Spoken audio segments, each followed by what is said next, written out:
Good morning students.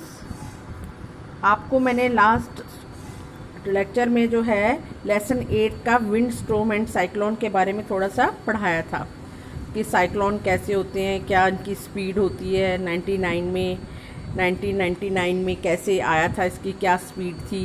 ठीक है, ये सब कुछ मैंने लास्ट लेक्चर में आपको पढ़ा चुकी हूँ। तो आपको थोड़ा सा रिकॉल कर देती हूँ इस लेसन के बारे में। आपको मैंने विंड के बारे में बताया था कि the moving air is called wind. आपको ये पता है सबको। और एयर जो है हमेशा एक्सर्ट करती है प्रेशर को, हमेशा एयर प्रेशर डालती है। ये बात सबको पता चल गई है। अब मैं आपको एक नया टॉपिक करवा रही हूँ जो बीच में हमारा रह गया था। High speed wind are reduced air pressure. जितनी भी स्पीड हाई होती है एयर की, उतना ही वो क्या करती है, एयर के प्रेशर को वहाँ पर रिड्यूस कर देती है।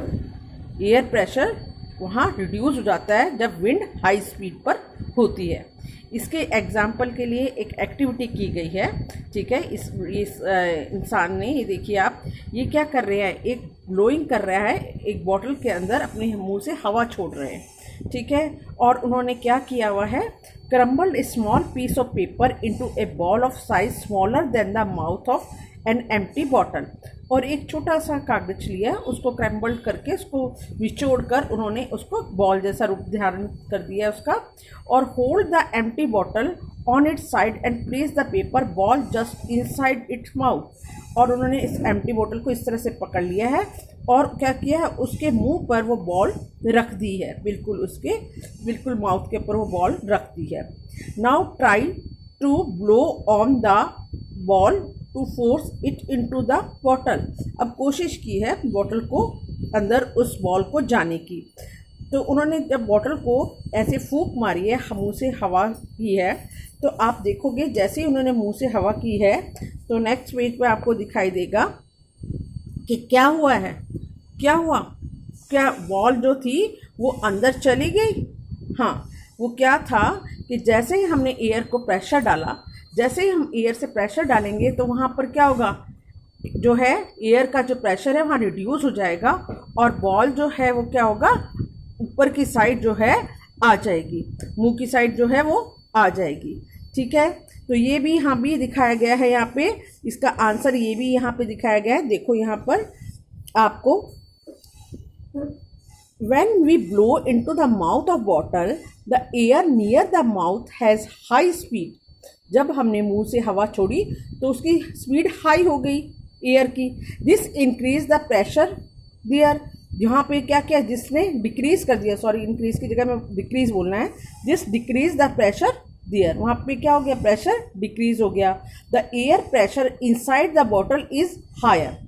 और जो अंदर बॉटल के प्रेशर था वो ज़्यादा था और बाहर का प्रेशर जो हम मुंह से हमने हवा छोड़ी तो वहाँ कम था।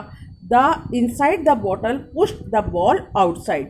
अब वो जो बॉल है वो बाहर की तरफ धक्का मारा, क्योंकि अंदर प्रेशर ज़्यादा था, बाहर की साइड कम था, तो बॉल मुंह की साइड, बॉटल की मुंह की साइड आने लगी।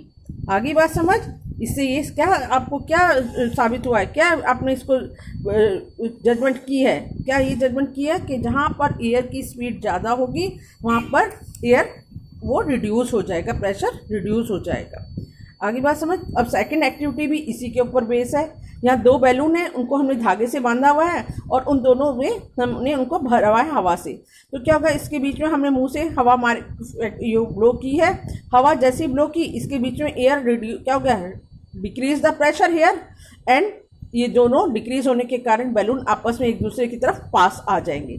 तो दिस आल्सो शो कि high speed air reduce the air pressure. Okay, ये एक्टिविटी भी, ये एक्टिविटी हो रही है 8.4, ये भी यही है। पेपर की स्ट्रिप बनाई है, उसमें हवा भर रहे हैं। ठीक है, जैसे हम हवा का प्रेशर डालते हैं उसमें स्ट्रिप एकदम उठ जाती है, क्योंकि नीचे से एयर का प्रेशर ज़्यादा होता है और अंदर विंड के अंदर हवा का प्रेशर कम हो जाता है। जैसे ब्लो करते हैं उस पाइप के अंदर हम हवा, वहाँ रिड्यूस हो जाता है ब्लो होने के कारण, और वैसे ही जो बाहर का जो था प्रेशर वो ज़्यादा था, इसलिए वो स्ट्रिप एकदम ऊपर की ओर उठ जाती है। तो ये सब चीज़ें से क्या साबित कर रही हैं कि जो high speed air reduce the air pressure.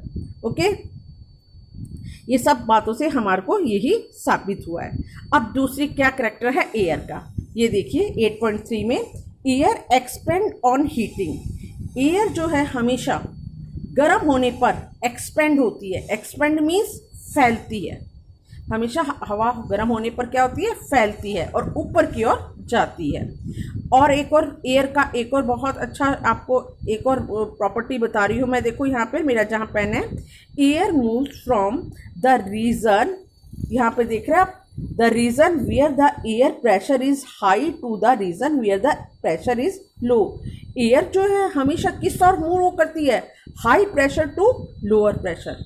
हमेशा ज़्यादा प्रेशर से कम प्रेशर की ओर मूव करती है हमेशा air.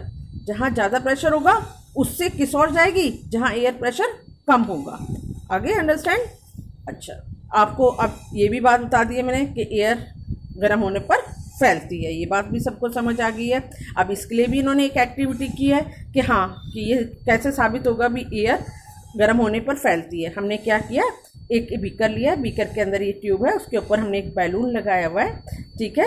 Balloon tied over the neck of the boiling tube, ये बॉइलिंग ट्यूब है, इसके ऊपर बैलून लगाया हुआ है। अब हमने जब बॉइलिंग ट्यूब के ऊपर गर्म पानी के अंदर हम जैसे इसके अंदर रखेंगे, बैलून जो है क्या हो जाएगा, एकदम क्या हो जाएगा, स्टीम के कारण जो होगा वो क्या होगा, डिफ्लेटेड होगा, इन्फ्लेटेड होगा, हाँ इन्फ्लेटेड हो जाएगा। और इसके बाद ये जैसे ही फूल जाएगा ये बैलून, अब हमने क्या किया, इसको ठंडे पानी में रख दिया है। हॉट वाटर था तो ये बैलून जो फूल गया है आपका, इन्फ्लेटेड हो गया है। जैसे ही हम इसको ठंडे पानी के अंदर रखेंगे तो ये बैलून डिफ्लेक्टेड हो जाएगा, बिल्कुल पिचक सा जाएगा। क्यों हुआ ऐसे, क्योंकि गर्म होकर हवा फैली और हवा ने प्रेशर डाला, बैलून फूल गया। और जैसे ही ठंडे पानी में कांटेक्ट हुआ, वो जो स्टीम बनी हुई थी वो कंडेंस हो गई, प्रेशर डाउन हो गया और हवा निकल गई बैलून की, इसलिए उसका साइज़ कम हो गया, ठीक है। तो ये एयर प्रेशर के बारे में सारा इस टाइम ये बताया गया है। अब है आपका एक और एक्टिविटी यहाँ पे कर रखी है, पेज नंबर आपका देखिए, एनसीईआरटी बुक का आपका एक्टिविटी है ये 8.6। इसमें क्या किया गया है, दो पेपर लिए गए हैं लार्ज साइज के, और इसके एक एम्प्टी पेपर कप सुना दिए। पेपर के कप देखिए ना आपने, कप मिलते हैं चाय वगैरह की शॉप्स में, पेपर के कप भी मिलते हैं, वो पेपर के कप है। इसको इन्होंने लटका दिया है ये धागे के साथ, और इसके ऊपर भी एक्सपेरिमेंट किया है आपने, ये एक्सपेरिमेंट देख लो। इन्होंने क्या किया है, they tie a piece of thread in the middle of the stick, इन्होंने धागे को बीच में बांध दिया है। होल्ड द स्टिक, और जो है the piece of thread in the middle of the stick, hold the stick by thread as in a balance, balance कर दिया है उससे थ्रेड से इसको। पुट ए बर्निंग, अब इसमें क्या किया है, इसको जलाया, burning a candle below one of the bag, और उसके नीचे की साइड एक कैंडल जला दी है उसके नीचे। अब हमने ऑब्जर्व क्या किया है, as the warm air rises it pushes the bags above the candle, the disturbance of the balance. हाँ, तो वार्म एयर क्या हुई, गर्म हुई, जैसे ही ये मोमबत्ती से धुआं हुआ वार्म एयर ऊपर गई, और वार्म एयर ने इसको प्रेशर यहाँ पे ज़्यादा हो गया, ये वार्म एयर ऊपर गई, इसका वेट ज़्यादा हो गया और इसका कम हो गया। तो जो है एयर जो है वार्म एयर ऊपर होकर गर्म होकर जो है दवा warm air is lighter in weight, so as comparison to cold air, ठीक है। ये इसने साबित किया है कि वार्म एयर का जो वेट है वो कोल्ड एयर की तुलना में लाइट होता है वेट में, इसीलिए तो ये वाला झुक गया था इस side. That's enough for today, thanks, have a nice day. बच्चों, मैं जो है ये आपको आज ये जो चैप्टर समझाया है इसके बारे में मैं थोड़ा सा छोटा सा होमवर्क भी दूंगी, उसको अच्छी तरह करना और मुझे भेज देना। ओके।